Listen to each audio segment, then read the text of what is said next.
Hello दोस्तों, नमस्कार। Dream campus में आपका स्वागत है। मैं हूं सुरजीत सिंह। दोस्तों, पिछले लेक्चर में हम लोग इमोशनल इंटेलिजेंस के बारे में पढ़े थे, जो कि हमारा टॉपिक नंबर 5 था। ठीक है। आज हम अपना टॉपिक नंबर 6 शुरू कर रहे हैं, जो कि है public or civil services values and ethics in public administration. दोस्तों, हमने बताया था कि टोटल नंबर ऑफ टॉपिक जो इथिक्स में है वो है 7।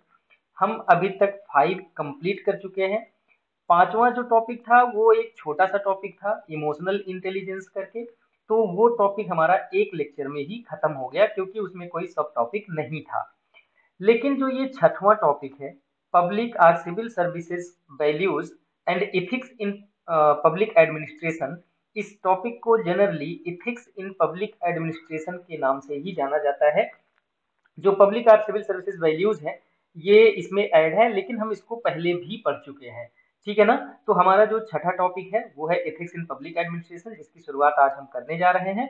क्योंकि इसमें कई सारे सब टॉपिक्स हैं, status and problems, ethical concern and dilemma, फिर उसके बाद लॉ, रूल, रेगुलेशन, कंसाइंस, ये सब क्या होता है, अकाउंटेबिलिटी एंड इथिकल गवर्नेंस, फिर उसके बाद strengthening of ethical and moral values in governance, कैसे हम उन चीजों को ठीक कर सकते हैं। फिर उसके बाद ethical issues in international relations and the funding, and last corporate governance. तो दोस्तों, इसमें कई सारे सब टॉपिक्स हैं, तो इस वजह से यह एक लेक्चर में तो नहीं हो पाएगा, 2-3 लेक्चर लगेंगे। उसके बाद हमारा सातवां टॉपिक स्टार्ट होगा, जो कि है प्रोबिटी इन गवर्नेंस। तो हमारा जो कोर सिलेबस है एथिक्स का वो पूरी तरह से खत्म हो जाएगा। उसके बाद हमारा फिलॉसफी, और फिर उसके बाद केस स्टडी। तो उम्मीद यही है कि इस मंथ के लास्ट तक ये मैं सारा कंप्लीट करवा दूंगा, और आपको पर्याप्त टाइम मेंस के पहले रिवीजन के लिए मिल जाएगा। ओके दोस्तों, एक क्वेरी थी कि मुझे डायरेक्ट मैसेज आया था कि साइंस एंड टेक्नोलॉजी को तैयार करने का क्या अप्रोच होना चाहिए। तो दोस्तों, बड़ा सिंपल सा अप्रोच है। साइंस एंड टेक्नोलॉजी में दो पार्ट आता है। पार्ट नंबर 1, जो जिसको हम फंडामेंटल या बेसिक बोलते हैं, और दूसरा जो करंट अफेयर्स का हमारा पोर्शन होता है। देखिए, फंडामेंटल एंड बेसिक का मतलब ये नहीं है कि जो एडवांस टेक्नोलॉजीज है उसको नहीं पढ़ना है। आज तक की जो एडवांस टेक्नोलॉजीज हम पढ़ चुके हैं, वो सब सारे फंडामेंटल्स में आ जाते हैं। बाकी उसके बाद बचता है आपका करंट अफेयर। करंट अफेयर में दोस्तों एक्चुअली सही बात तो ये है कि करंट अफेयर्स में केवल जो आपका फंडामेंटल है वही होता है, बस उसमें जो नए डेवलपमेंट्स होते हैं वो उसमें ऐड हो जाता है। तो इसका अप्रोच यही है कि आप कोई एक अच्छी सी बुक ले लीजिए, अच्छी टेक्स्ट बुक ले लीजिए फंडामेंटल्स को क्लियर करने के लिए। ठीक है।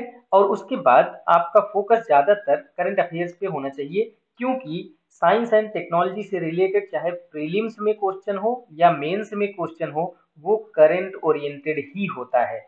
ठीक है ना। लेकिन हाँ, करंट क्वेश्चन आप तभी सॉल्व कर पाएंगे जब आपका फंडामेंटल या बेसिक क्लियर होगा। ठीक है ना। तो मैं रिकमेंड करूंगा कि टाटा मैग्रा की जो बुक आती है आप उसको ले लीजिए, वो पर्याप्त है। फंडामेंटल्स वहां से क्लियर क्लियर कर लीजिए, और उसके बाद आप अपना जो भी है करंट अफेयर्स उसको फॉलो करते रहिए। ठीक है ना दोस्तों। तो चलिए, हम ये क्वेरी तो हो गई, शुरू करते हैं लेक्चर। लेकिन दोस्तों, शुरू करने से पहले मेरा हम्बल रिक्वेस्ट, अगर आप अभी तक सब्सक्राइब नहीं किए हैं तो प्लीज सब्सक्राइब कीजिए। वीडियोज पसंद आ रहे हैं तो लाइक कीजिए, अपने दोस्तों के साथ शेयर भी कीजिए, ताकि ज्यादा से ज्यादा लोगों को इसका फायदा मिल सके। पीडीएफ ऑलरेडी टेलीग्राम चैनल पे अपलोड कर दिया गया है। टेलीग्राम चैनल का लिंक नीचे डिस्क्रिप्शन बॉक्स में है, आप जाकर के वहां से डाउनलोड कर लीजिए, प्रिंट आउट ले लीजिए, और प्रिंट आउट ले करके इस लेक्चर को देखिए तो आपको ज्यादा फायदा होगा। ओके दोस्तों, टॉपिक शुरू करने से पहले जो हमारा मेन एक्चुअली जो मेन टॉपिक है वो है इथिक्स इन पब्लिक एडमिनिस्ट्रेशन। लेकिन जैसा कि दोस्तों मैं हर बार करता हूं कि जो भी फंडामेंटल चीजें हैं, जो बेसिक बात है, वो आपको समझ में आ जाए। उसके बाद जो हमारा टॉपिक है, जो हमारा सिलेबस है, उस पर हम एंटर करते हैं, उस पर हम चलते हैं। तो यहाँ पे बेसिक चीज है कि पब्लिक एडमिनिस्ट्रेशन किसे कहते हैं। पब्लिक एडमिनिस्ट्रेशन, तो सबसे पहले हम यही देख लेंगे कि पब्लिक एडमिनिस्ट्रेशन क्या होता है। ओके। तो पब्लिक एडमिनिस्ट्रेशन, सबसे पहले तो एडमिनिस्ट्रेशन का मतलब समझ लीजिए। एडमिनिस्ट्रेशन का सिंपल सा मतलब होता है सर्व, मतलब कि सर्विस देना किसी को, किसी मैकेनिज्म के थ्रू, किसी माध्यम के थ्रू किसी रूल या ऑर्डर पे बेस्ड जो भी सर्विस देने के लिए आपको कहा जाए, तो जो ये प्रोसेस होता है सर्विस देने का, सर्विस डिलीवरी का जो प्रोसेस है, उसी को हम बोलते हैं administration. This word is originated from the administrenium, जो भी है एडमिनिस्ट्रेयर, इस कोई मतलब नहीं, इसको लिखना नहीं है, बस आप जानते रहिए कि एडमिनिस्ट्रेशन का मतलब होता है कि सर्व या टू हेल्प या फिर टू कोऑपरेट। सर्विस किसके लिए? आम जनता के लिए, जो भी गवर्नमेंट सर्विस लेके आती है वो सर्विस प्रोवाइड करिए। हेल्प किसकी? जो पुअर है, जो मार्जिनलाइज्ड है, जो डिसएडवांटेज्ड है। और कोऑपरेशन किसके साथ? गवर्नमेंट और रूल के ऑर्डर के साथ कोऑपरेशन, लोगों के साथ कोऑपरेशन। ओके, तो simply public administration means to serve the public. जो आम जनता है, जो पब्लिक है, उनको सर्विस देना ही एडमिनिस्ट्रेशन कहलाता है, पब्लिक एडमिनिस्ट्रेशन कहलाता है। Okay, it is basically deals with the functions perform by the bureaucracy. One new words, मतलब ये कि एडमिनिस्ट्रेशन एक ऐसा प्रोसेस है, एक ऐसा फंक्शन है जो कि जो ब्यूरोक्रेट्स हैं उनके द्वारा परफॉर्म किया जाता है। और ब्यूरोक्रेट कौन होता है या फिर ब्यूरोक्रेसी क्या होती है? ब्यूरोक्रेसी का मतलब ये कि कोई डेस्क या कोई ऑफिस में बैठा हुआ व्यक्ति जो कि गवर्नमेंट के द्वारा बनाए गए नियमों का पालन कर रहा है, उसको हम ब्यूरोक्रेट्स बोलते हैं। और ये होल प्रोसेस हमारा ब्यूरोक्रेसी कहलाता है। ओके, तो simply A bureaucrat is an official who implements such rules and performs functions of the bureaucracy। Bureaucracy क्या है? जो रूल्स फॉलो किए जा रहे हैं वो ब्यूरोक्रेसी है, और जो फॉलो कर रहा है वो ब्यूरोक्रेट है। पब्लिक एडमिनिस्ट्रेशन क्या हुआ कि पब्लिक के लिए सर्विस देना, पब्लिक एडमिनिस्ट्रेशन हो गया, और ये हो गया हमारा ब्यूरोक्रेसी। ओके, अगर इसमें हम आगे देखें तो public administration is a discipline gained so much importance and relevant to the modern society। जो ओल्ड सोसाइटी थी उस टाइम पे पब्लिक एडमिनिस्ट्रेशन का कोई कंसेप्ट नहीं था। क्यों? क्योंकि तब किंग हुआ करते थे, किंग ही सब कुछ होता था, जो नियम कानून बना दिया वही नियम कानून चलता था, जिसको वह अपॉइंट कर दिया वो नियम कानून लागू करने के लिए वही लागू करता था। वहां पे जो वेस्टेड इंटरेस्ट होता था वह किंग का इंटरेस्ट होता था, एम्पायर का इंटरेस्ट होता था, ना कि पब्लिक का। लेकिन मॉडर्न सोसाइटी में जो अल्टीमेट इंटरेस्ट है वह किसके साथ है? वो पब्लिक के साथ है, मतलब पब्लिक इंटरेस्ट सबसे ज्यादा प्रायोरिटी पे रहता है। Okay, it plays crucial role in policy formulation, implementation and monitoring. Policy बनाने में भी इनका रोल होता है, उसको लागू करने में भी इनका रोल होता है, और उसका जो परफॉर्मेंस है कितना अच्छा हो रहा है, कितना बुरा हो रहा है, किसको चीजें मिल रही हैं, किसको चीजें नहीं मिल रही हैं, तो ये सब सारा काम किसका होता है? पब्लिक एडमिनिस्ट्रेशन का। लेकिन अगर हम इंडिया के पब्लिक एडमिनिस्ट्रेशन की बात करें तो it is suffering from the colonial attitude. Colonial attitude का मतलब दोस्तों ये है कि जब ब्रिटिश पीरियड में जो भी एडमिनिस्ट्रेशन था, जो भी गवर्नेंस था, वह सबसे ज्यादा फायदा किसके लिए था? मतलब किसके लिए फायदेमंद था? वो जो ब्रिटिशर्स थे उनके लिए। जो ब्रिटिशर्स थे वो अपना इंटरेस्ट सबसे पहले साधते थे, उनको जो है लोगों का भलाई करना, लोगों का इंटरेस्ट उनके लिए मायने नहीं रखता था। तो उसी हिसाब से उन्होंने अपना रूल नियम कानून बनाया। तो प्रॉब्लम ये है कि हम आज भी उनके द्वारा बनाए गए जो नियम कानून है, जो रूल है, जो प्रोसीजर है, उसी को फॉलो कर रहे हैं, और जिसकी वजह से जो ओरिजिनल मीनिंग होती है पब्लिक एडमिनिस्ट्रेशन की उसको हम अचीव नहीं कर पा रहे हैं। ये जो प्रॉब्लम है इसी को हम कॉलोनियल एटीट्यूड बोलते हैं। चाहे इसमें आप रेड देख लीजिए, या डिले होता है, या इतना फॉर्मल प्रोसेस होता है, इतना तरह के रास्ते होते हैं, तो ये सब हमारा कॉलोनियल एटीट्यूड है। Okay, and traditional bureaucratic attitude such as rigid hierarchy. बहुत ज्यादा रिजिड हायरार्की है, आप मतलब अपने जस्ट ऊपर जा सकते हैं, लेकिन उसके ऊपर अगर आपको जाना है तो आपको वो वाला स्टेप जरूर फॉलो करना है कि आपको अपने पहले अपने बॉस से जो आपके जस्ट ऊपर है उससे मिलिए, फिर वो जा करके उससे ऊपर के बॉस से मिलेगा, तो बहुत रिजिड हायरार्की है। ओके, फिर उसके बाद too much importance to rules and regulations means but not and important.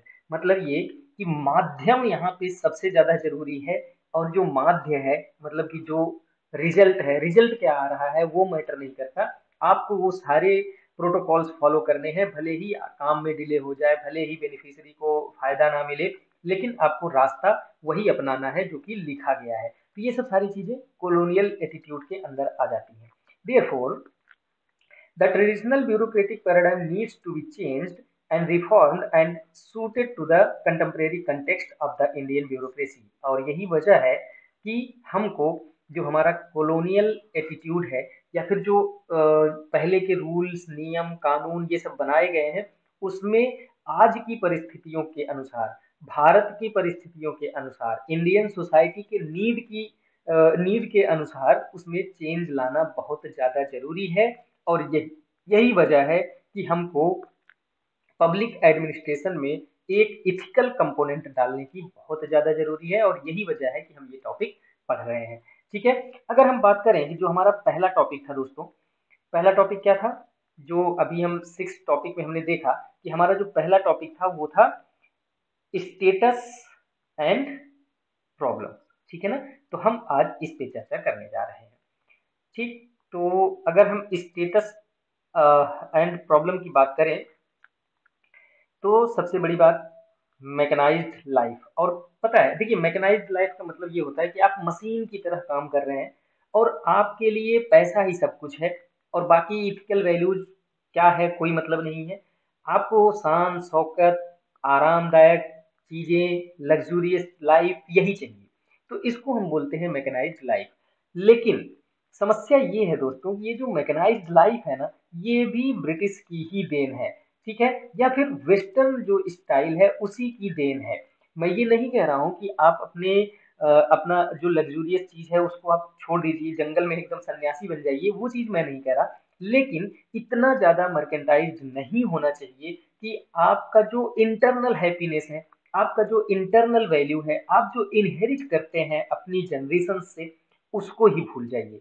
आपके लिए पैसा ही सब कुछ हो ये जरूरी नहीं है, बल्कि आपके अंदर कुछ ऐसी वैल्यूज होनी चाहिए जो कि समाज के लिए भी बेहतर हो, आप और आपके लिए भी बेहतर हो। राइट, तो सबसे बड़ी जो एक प्रॉब्लम है वो है मर्केंटाइज लाइफ का।